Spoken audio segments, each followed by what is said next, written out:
Tapi begitu malam ini kumpul bersama, tinggal menyampaikan saja apa yang mau disampaikan. Bagaimana menyelamatkan bangsa, bagaimana menyelamatkan anak-anak kita. Dulu yang menyerang kita ini Belanda, berdarah-darah. Datang Jepang, paling kejam.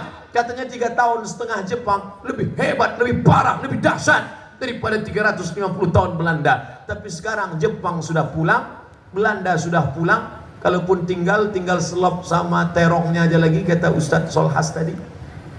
Tapi ada serangan yang luar biasa. Dia tidak berdarah, tidak ada darah yang tumpah. Bahkan orangnya sehat, tentram, dalam keadaan sehat walafiat fisik tubuh badannya.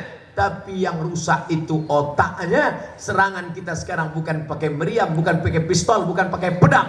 Serangannya adalah serangan narkoba. Mari kita selamatkan. Malam ini momen mensyukuri nikmat Allah, bersyukur kita kepada Allah. Selain bersilaturahim, selamatkan anak-anak kita dari narkoba. Narkoba yang paling rendah, lem kambing. Bersyukur kita kepada Allah, toko-toko bangunan tidak mau menjual. Saya Pak Ustadz tak cari kaya bisnis nih Pak Ustadz, untuk nyari berkah. Makanya kalau ada anak SMP beli lem tak saya kasih. Pak beli lem Pak, mana surat pengantar dari Kapolda? Dari Kapolres ke Polsek, tanda tangan orang tua. Tapi kalau nenek-nenek yang beli kami kasih, serahkan. Rupanya sekarang nenek-nenek pun candu lem juga. Kacau ini sudah. Bapak Ibu yang dimuliakan Allah Subhanahu wa taala, 1,6 ton narkoba tertangkap sabu-sabu. Bayangkan itu, 1,6 ton. Itu kalau kita hirup 40 ini seminggu mabuknya. Bayangkan itu, na'udzubillah, laknat luar biasa. Saya diajak oleh bapak-bapak dari BNN, Badan Narkotika Nasional. Ustadz Somad, besok kita mau sosialisasi bertiga.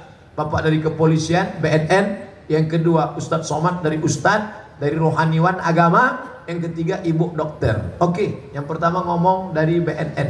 Kami dari Badan Narkotika Nasional ingin menyampaikan bahwa siapa yang bawa narkoba ditangkap, tembak, bunuh.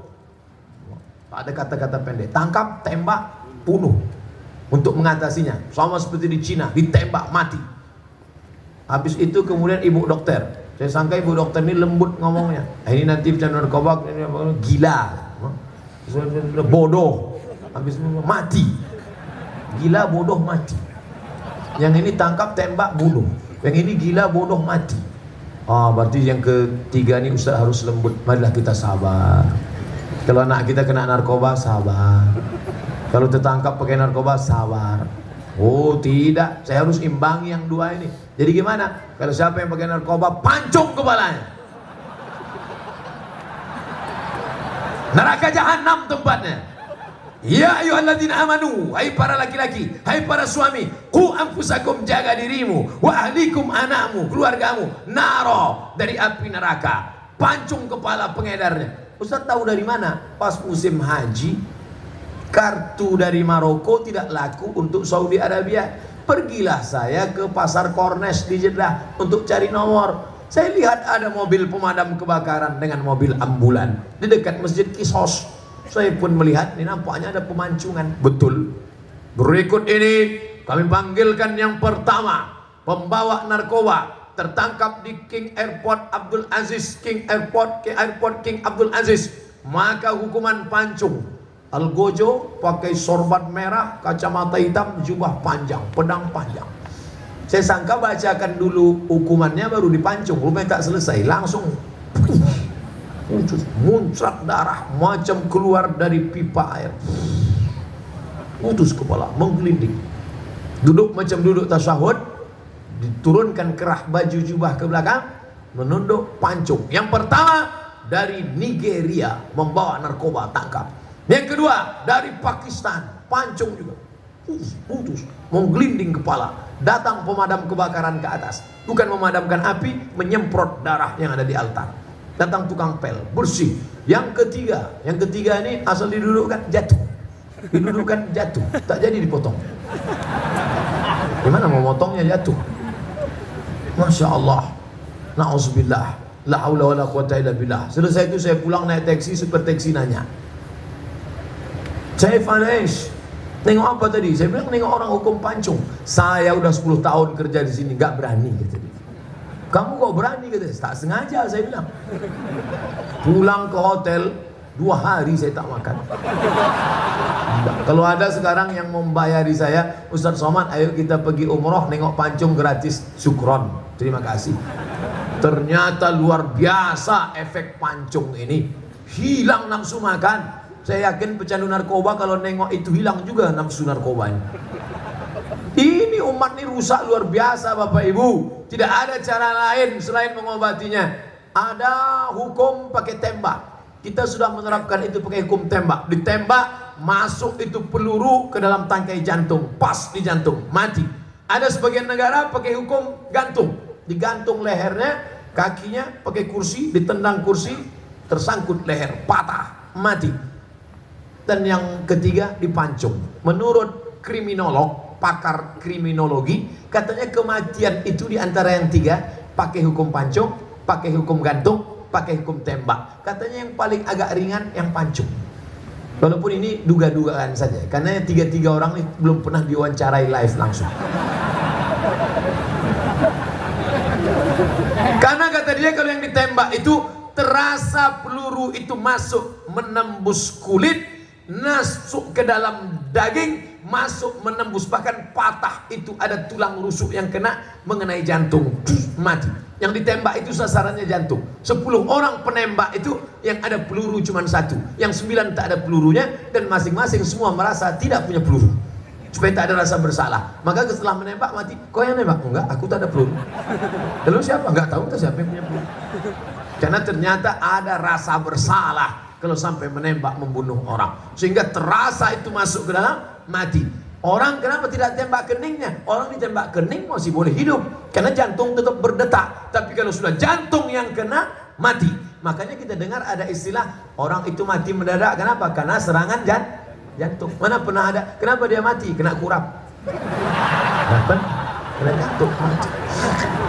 Leher, semua orang yang mati digantung itu lehernya pasti patah. Leher patah karena tali dari atas menggantung dan berat badan patah. Dan semua yang mati tergantung dengan leher patah, maaf mengeluarkan sperma. Saking sakitnya sampai keluar sperma dan patah leher. Tapi orang yang dipancung, mancung itu dari belakang. Nah, jadi yang memotong itu dari atas, menunduk dia, dipotong. Bunyinya seperti batu yang dilaga besar. Putus. Berlaga antara pedang dengan tulang tengkuk seperti 2 batu besar yang dilaga. Lalu putuslah dan menyembur darah. Nah, jadi memancung itu dari tengkuk, bukan dari bawah. Kalau di bawah tuh motong hewan kurban nanti. Di bawah. Ada orang kan kata dia, kau jangan macam-macam, nanti ku pancung. Mancung bukan dari depan, dari belakang. Kalau yang ini motong ayam. Bapak Ibu yang dimuliakan Allah Subhanahu wa taala. Intinya hukuman ada memberikan efek jera. Adapun orang yang sakit harus diobati. Orang sakit tak bisa dipenjara. Penjara tak menyembuhkan, justru menumpuk, mengumpulkan orang sakit banyak-banyak tanpa pengawasan. Tidak cukup lagi jumlah sipir dengan jumlah penjara. Akhirnya orang dalam penjara yang kapasitas 10 orang diisi 100 orang, tidur pun tegak macam sardin. Kacau balau, akhirnya bergejolak masalah. Saya masuk ceramah di beberapa penjara. Saya bukan masuk penjara, diundang ceramah. Bapak Ibu yang dimuliakan Allah Subhanahu wa taala, ini narkoba luar biasa. Kita serahkan kepada Bapak kepolisian, tidak cukup karena banyak yang harus diatur. Banyak tak sesuai antara jumlah polisi yang bisa digaji oleh negara dengan jumlah kriminalitas yang sudah melanda negara. Oleh sebab itu ditanggung jawab kita bersama. 17 Agustus, hari ulang tahun kemerdekaan Republik Indonesia. Mari kita jaga anak, keluarga, sahabat. Bersyukurlah yang sudah mendaftarkan anak-anaknya di pondok pesantren. Kadang laki-laki pergi ketika anak masih tidur, dan pulang ke rumah anak sudah tidur. Pergi pagi pulang petang, peras keringat, banting tulang, jarang di rumah. Namanya siapa? Bang Toib. Siapa yang bisa mengatur dia? Istrinya pula sibuk mengurus rumah tangga. Ada sebagian perempuan wanita karir. Siapa solusinya? Pondok pesantren, sekolah agama, SD IT, SMP IT, SMA IT, Islamic Boarding School, sekolah agama. Alhamdulillah Ustaz Somad. Dulu kalau anak di rumah saya bingung. Nanti berangkat dia pagi sama kawannya, pulangnya saya tak tahu dia cabut entah ke mall mana. Saya khawatir dia dibawa ngisap ganja narkoba. Tak dapat. Dulu orang kalau mau mabuk, bapak ibu, zaman datuk nenek pakcik makcik kita dulu, zaman ayah kita, zaman kita muda dulu. Dulu orang kalau mau mabuk, cari pohon nira, kolang kaling, potong tandannya, tampung, keluar nira, menetes 2-3 tetes. Petang baru penuh, dicampur dengan ragi, dikacau, jadi tua. Tua tuh mabuk yang paling jelek. Diminum hari ini, besok baru mabuk. Namanya mabuk konvensional, mabuk manual. Sekarang orang mau mabuk luar biasa. Tidak ada bendanya, tidak ada airnya, dimasukkan ke dalam brownies, dimasukkan dalam permen, masuk ke mulut, isap-isap, mabuk. Gaya santai, otak error. Begitu hebatnya. Orang mau mabuk zaman sekarang, saking inginnya mabuk, tak tahu lagi cara apa, duit tak ada tapi ingin juga mabuk, hanya buat kopi. Dikacau kopi, campur spiritus. Dulu kita zaman kecil dulu itu spiritus untuk lampu strongkeng Petroma. Begitu dihidupkan menyala api ke atas. Menyalalah api itu dalam perutnya. Sudah kepanasan minum kopi, tak tahu mau kemana, masuk ke dalam parit. Bukan mabuk, mati kontan. Itulah kematian yang paling jelek. Di dunia jelek, di akhirat jelek, neraka jahanam sudah siap menanti.